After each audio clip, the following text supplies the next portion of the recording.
resides in Turkey, in a village, in a small village, and lives in this sort of beautiful cave. One day you should bring these pictures of these sort of magnificent old architecture that's been updated and renovated. It's exquisite.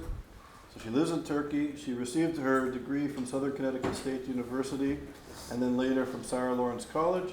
She's basically been traveling the world for 40 years, observing and absorbing different cultures and religious beliefs. And it's amazing to hear Laura's stories and where she's been and who she's met over the years. She also engages in photography, and she's into culinary anthropology and ethnology. And I think Laura's experience of facing part of what we're discussing in real life, in her village, in her town, and her reaction to it, I think, brings hope. We'll see. Laura saw the problem, kind of up close and personal. And then, as an example, she didn't stay passive, and she actually started to engage and find ways to deal with this sort of changing reality in her village. So it's really an honor and a privilege that you're here to share your experience. Thank you. Thank you. I think it was in 2000, I wrote it down, 2016, the beginning of 2016, I first noticed, but the Syrians had been coming to our village from 2012 on. And it started with 3 people coming, 2 brothers and a cousin, and settling in Ortezar. Our town, they just showed up. They didn't have it as a destination. They were looking for work. They're day laborers. Someone in the town helped them, gave them a house, and slowly, they brought other members of their family up from Syria, up from the camps. What I found out is that it's really just one clan, that the Syrians are a very clan-oriented, and there's a hierarchy within that clan. But these were Syrians from Aleppo, from the slums of Aleppo. They were originally from a small farming village that went to Aleppo 3 generations ago. They are illiterate. They don't have their farming skills anymore. They're day laborers. Their homes are completely bombed. They have no place to return to. And in 2016, the beginning of 2016, I had the experience. I was walking my dog, and a little Syrian kid picked up a stick and threatened my dog. And not my finest moment, I picked up a stick and I threatened the little kid. And I said, "Does that feel good?" And he apologized. And at that point, I realized that 1, they didn't know the culture. 2, here was a kid who should have been in school. 3, here's a kid who can't go to school because he doesn't know how to read or write Turkish. So then I became aware that they need to read and write Turkish so all these kids could go to school. Otherwise, we're going to have a serious problem. They're not going home tomorrow. They'll probably be in our village in another 5 years, another 10 years, another 15 years. And so I called the daughter of a friend in Gaziantep who worked for an NGO, and I asked her to send me a teacher. It's very naive of me, but she sent someone and came with him. And what I was told and what we did is that we needed to gather data. We needed to find out who was in the village, how many children, how many families, what their needs were, how many orphans, how many widows, how many old people, how many sick people, et cetera, et cetera. So with this young man that she brought, who I'll call Ahmet, it's not his name. He is 28, Syrian. At this point, if there had not been a war, he would be practicing law in Syria. His story is horrific. You know, I have a copy of that if anyone wants to read his story of what it was for him in the army, losing brothers, seeing cousins blown up, being trapped, escaping ISIS, escaping the government. I mean, they all have stories. And so that's what we first did, and we discovered that school was not on anyone's mind. What needed to be done, they needed winter coats, they needed boots, they needed gloves. They were from Aleppo. We have a serious winter. They needed bedding, they needed stoves, they needed coal. They needed medical attention. And we did the best we could. Some other expats, when they saw that I was doing this, who are better at raising money and talking to the Turkish businesses, raised money. We got donations from tourists who came through. And that's how we started. And then I got a call at one point, almost a year later, saying, are you ready to create an NGO? And I go, what do you mean, am I ready? She goes, are you willing to make the commitment? And I said, sure.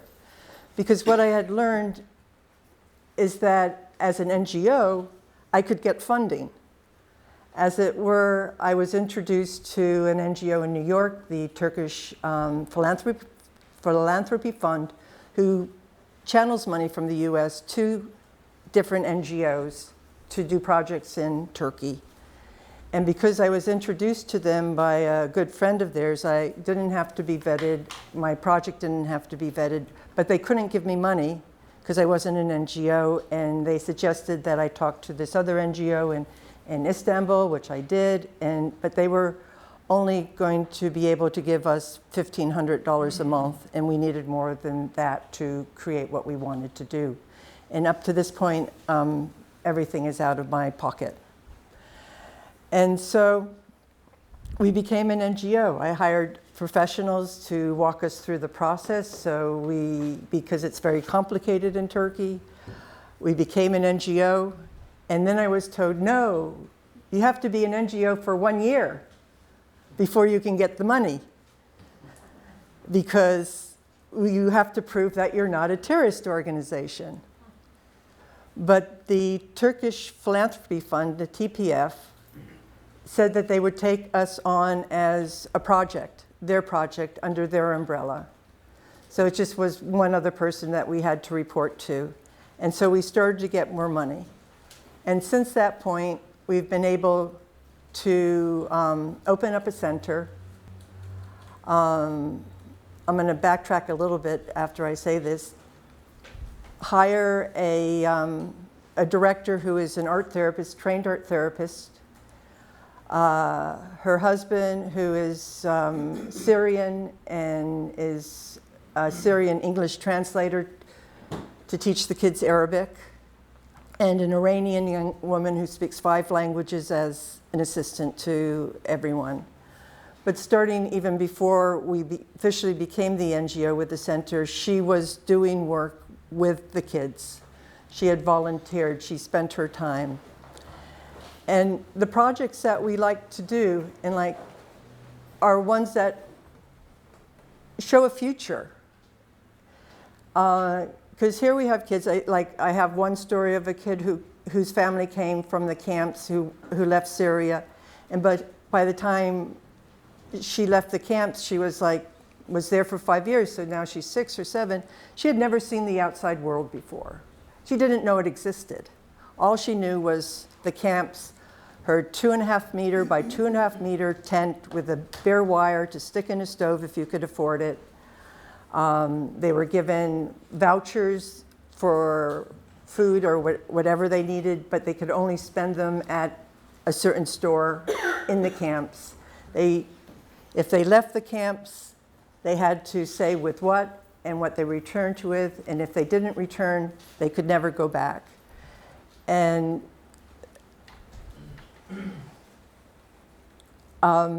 it was grim, to say the least.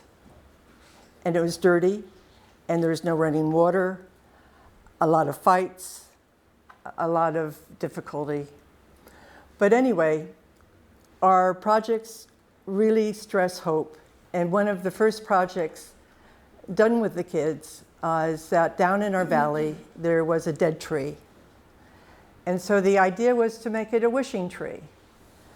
So the kids walked in the valley and they were given art materials and they wrote on their pieces of material their wishes, their hopes, their dreams in pictures, or if they needed help writing in Arabic, they wrote and gave this tree new life, sort of symbolic of that something dead can be reborn, that can live again, that can thrive, and they can thrive too. And at that point, when I went into the valley with the kids, I would bring my dogs so that they would start to understand that they're pretty cool guys or girls. So cool, they actually stole her, once. They were stolen a couple times, but what can you do? Got them back eventually.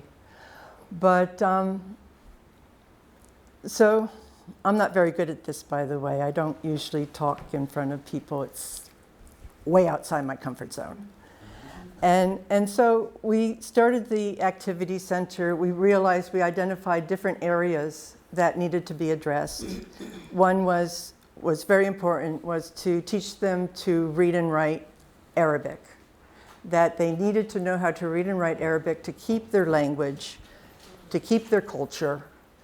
They spoke actually very bad Arabic, according to the Arabic teacher, and then to teach them to read and write Turkish so that they could go to school, to continue with the art therapy projects, and I have a clip that'll show the completion of some of our projects, like making the house a house or a home out of found materials and fill it with what you would want, or your dream, what your dream situation would be in drawing your house, who would be there. And we did projects with the women. I mean, part of our NGO is actually a women's NGO. We're not technically working with kids, because to teach, you need a whole other handful of credentials, which would be too difficult for us. And so the idea was to teach the women to make things that could be sold so they can be entrepreneurial. But there was an inherent difficulty in that, is the men wouldn't let them come to this center. We have 2 widows who come and 1 young woman who has Down syndrome, who is our biggest fan. We've started to take materials to the different homes so they can make things in their own homes. And that's just started. I don't know how that's going.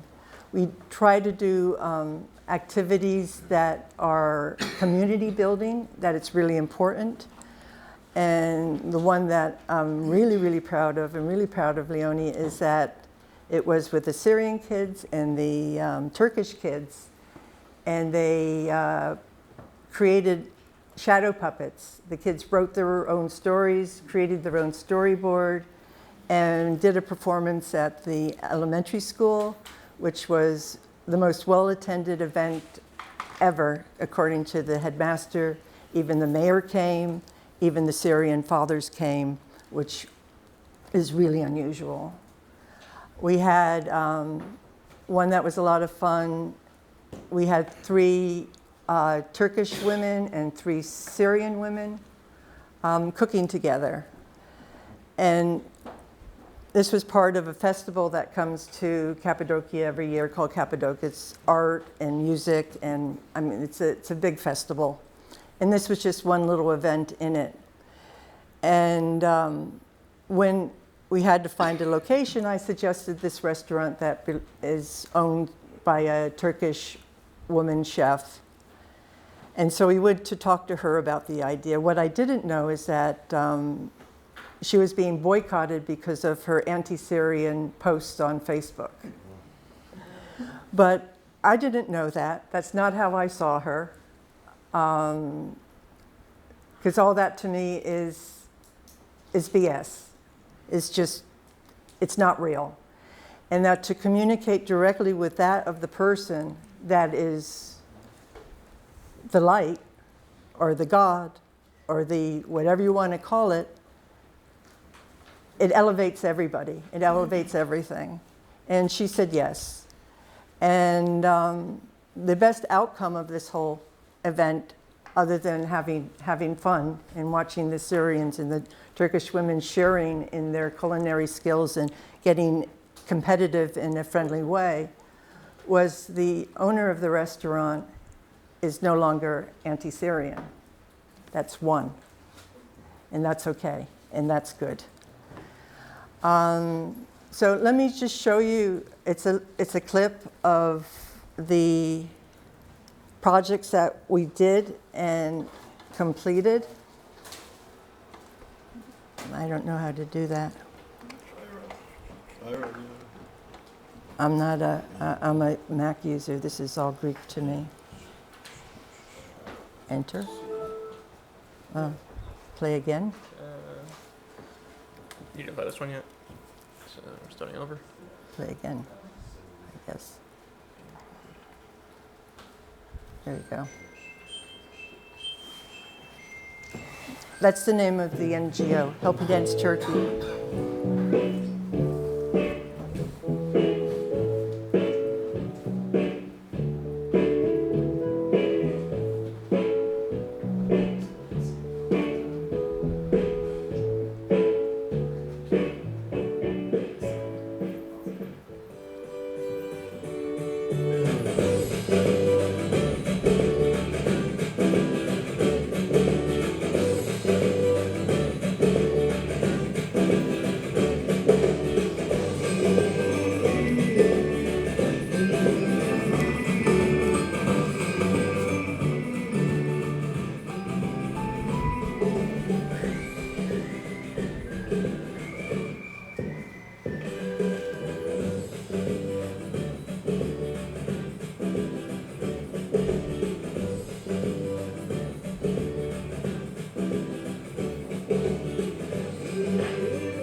My dogs.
For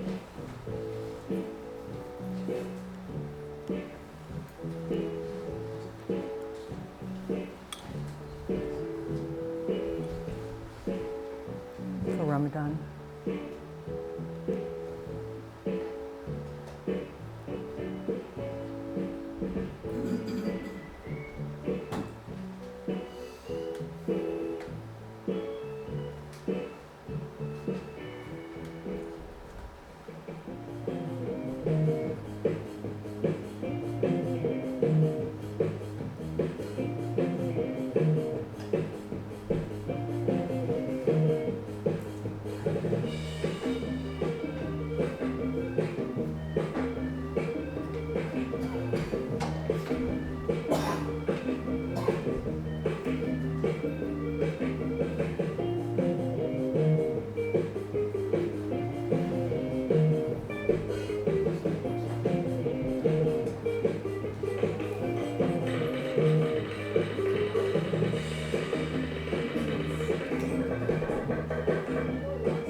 So that's,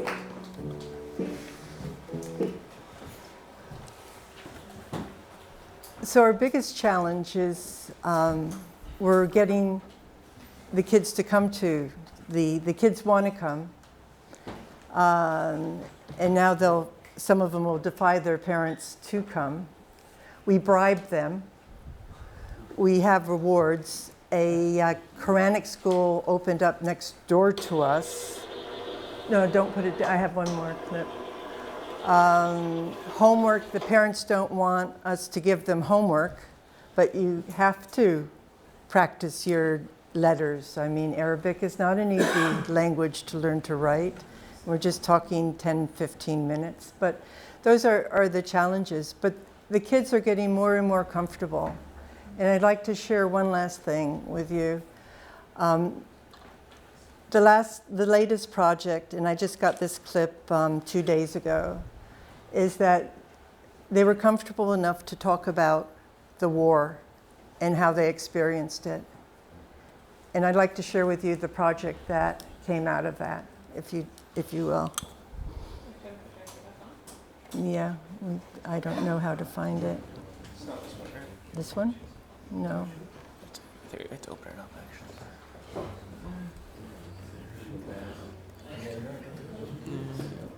This one? Mm-hmm.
Take my mind and take my feeling.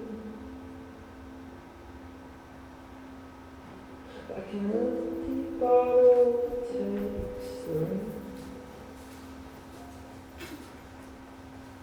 And he's your hero.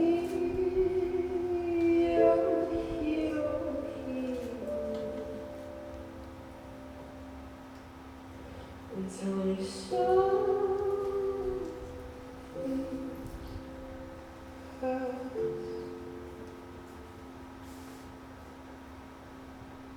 And tell me something last. And tell me something fast.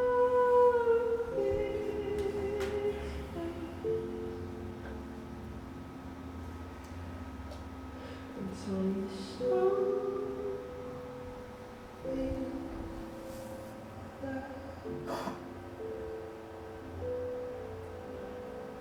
last.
And tell me something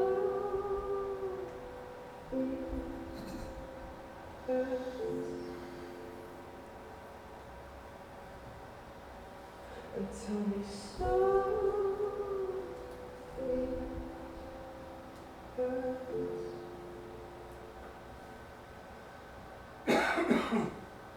Take my heart and take my hand.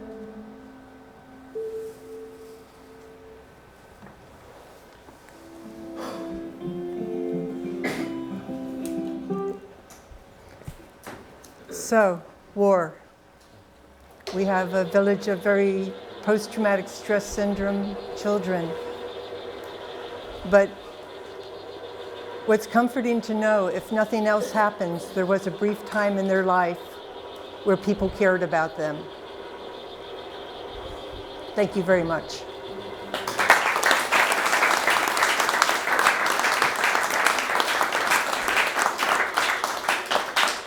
Does anybody have any comments or questions? Rafi? Marlene, can you please turn off the light? Thank you. You know, there are many people who speak, but only very few people do. And you do. So you have my deepest appreciation. Thank you. There is a saying in Hebrew, one who saves one's life, it is S-E, one saves the entire world. And you've saved more than one life. So, thank you. I really want to salute you because the work is very, very important. But I also want to draw to everyone's attention that this kind of work is going on in many other spaces.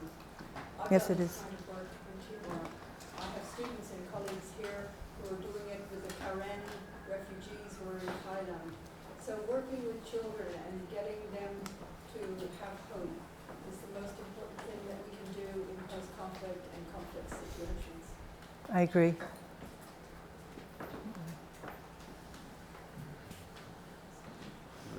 Aaron? I commend you. I was touched. I would like to make a point and to put your work into some kind of perspective, as I see it. Well, you are a social entrepreneur for upgrading life quality of refugee children. You are also an angel because you are paying out of your own pocket and you volunteer your time. Governments were not doing this job because of maybe lack of money or politics or whatever. And you created an NGO that is part of the third sector. And that's a project that you are doing.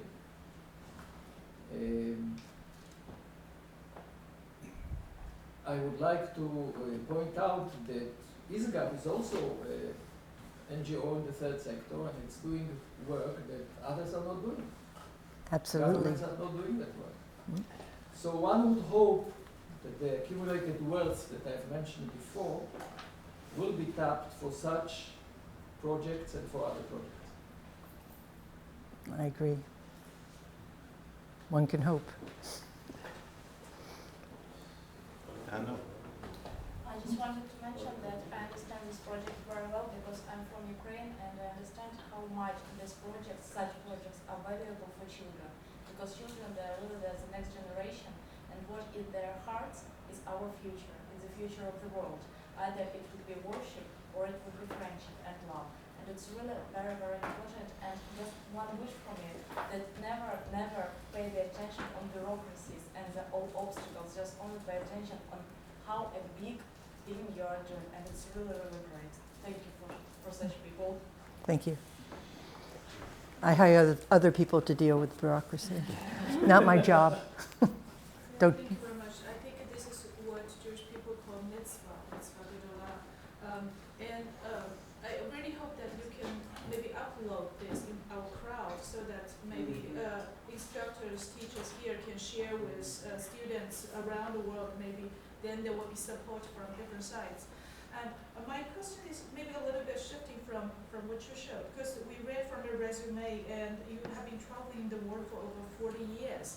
So this experience needs, I want to know how do you support yourself and how was that? It's like 40 years. 40 years is a long time, like the Pesach, 40 years in the desert. So I don't know, how was that, the 40 years trip?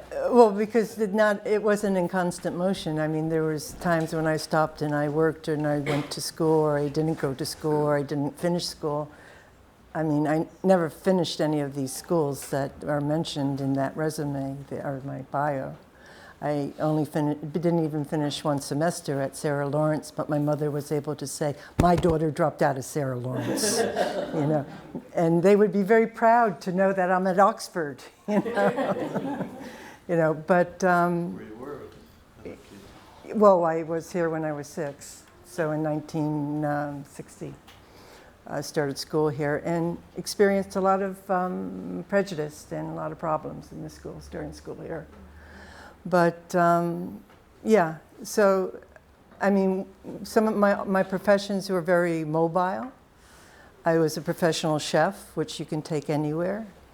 I was a sailor, which I could take wherever.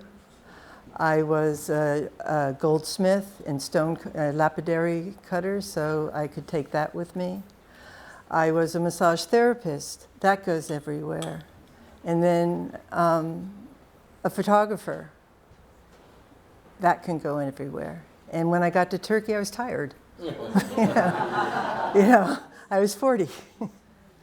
And, you know, at 30, I wrote what I wanted out of life, and it was 4 pages. At 40, it was 3 lines. You know, and a week later, it was shown to me. I didn't think about where. I just said what I wanted in 3 lines, and it was given. So, and there I stayed. Okay, does that answer? Yeah, thank you. Thank you so much. I think it really was inspiring to see it. It seems like a perfect way to end this week, because what we've sort of all been talking about and learning about seems to come down to this, which was really emotional. And I feel like going back to the room and just laying down and crying based on the fact that, you know, the United States government has currently, you know, separated children from their parents and put them in cages. And I can only think about the kids who are going to need this kind of therapy. And I personally feel like art is the way into, as we talked about when we went out to dinner, a way into kind of confronting and working through, you know, and transforming trauma.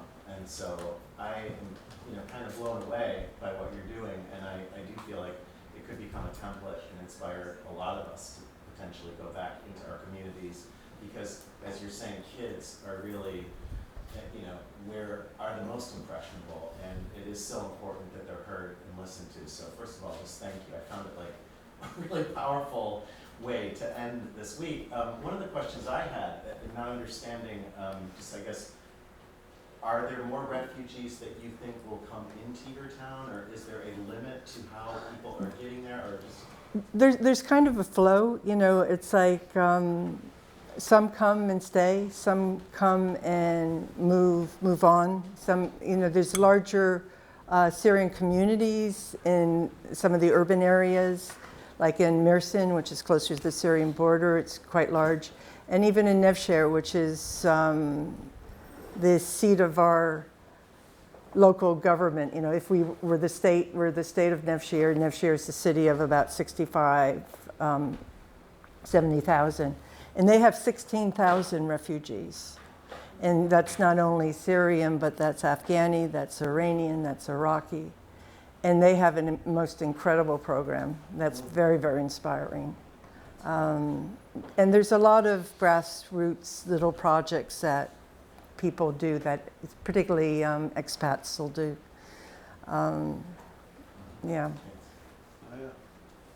Yeah, I just, a comment and a question comment.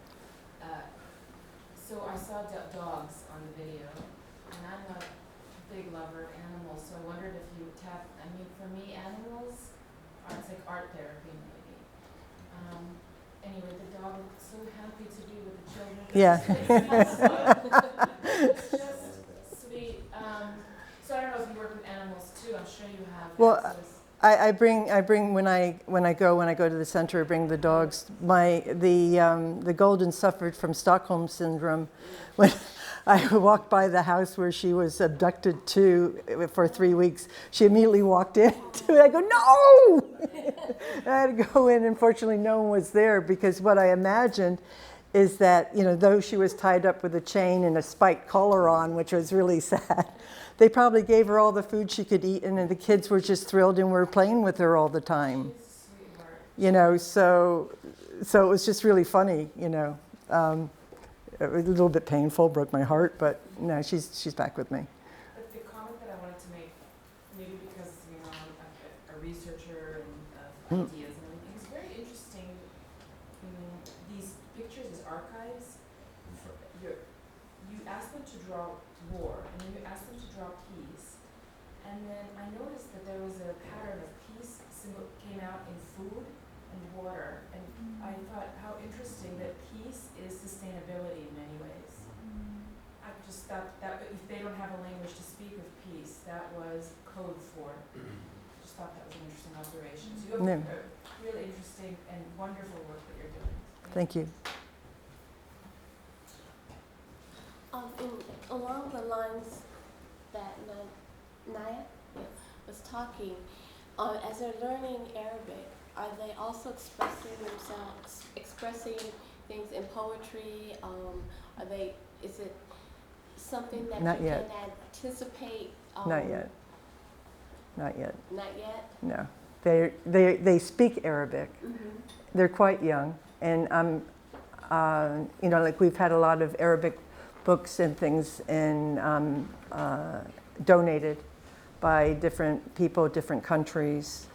And I'm sure in those books there's poetry, because Arabic is filled with poetry. With the first young man who was studying to be law, who was suffering very badly from post-traumatic stress, and we would walk together in the valley and talk. And I said, you know, start writing poetry. start writing poetry. And this was before the art therapist came. And he did, and they were really shockingly beautiful. Yeah. I have another question, and I wanted to also commend you and say this is just spot on. It is, I don't have all the words yet, my own self. And so thank you for that work.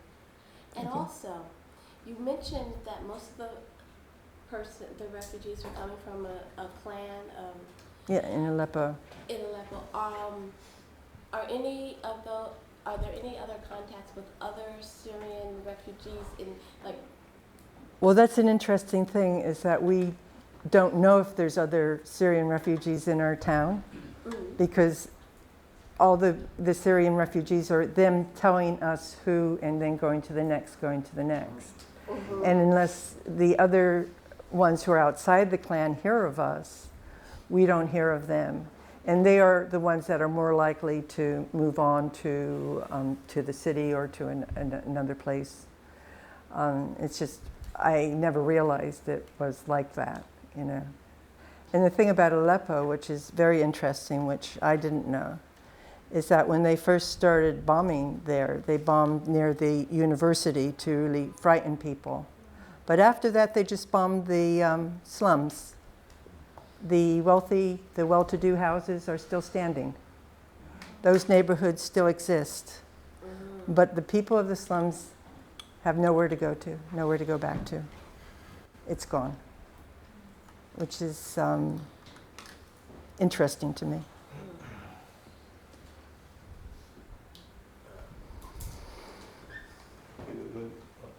Miracle? Oh, Marco. Yeah. Hi, I'm Miracle. I just wanted to commend you as well for all of the amazing work that you are doing. Clearly, there's a need for programs like yours in other countries around the world. You've taken that first step to help those kids, and it was just inspiring to see something positive for once, because we have been talking a lot about the history and the negative effects of anti-Semitism, but it's cool to see someone actually making real change in the real world today, like right now. Thank you. Did I lost the words that I need to tell you? Because I'm not going to tell you thank you, it's a great and wonderful, because this will be normal things. While I'm watching this movie, I had it prepared in my mind between the Syrian kids I saw in Turkey and the Syrian kids in Egypt and Jordan and Lebanon. We in Egypt have over 500,000 Syrian refugees, in Lebanon over 1 million, Jordan huge number also, I can't remember how exactly it's now. But the point is, when I scroll in social media, Facebook every day in Arabic language, I find a lot of people, many voices, even NGOs, should to be care about those people, asking them to leave Lebanon, leave Egypt and Jordan. So what you are doing and what you did make me speechless, because you care about, make me speechless. So Suspicious? speechless. Oh, speechless.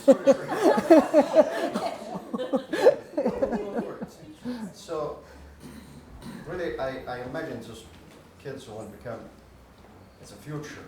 Maybe some of them will succeed to have PhD, be professor in that one of European university, Syrian university, whatever, where you go, or doctor, lawyer, what so it's.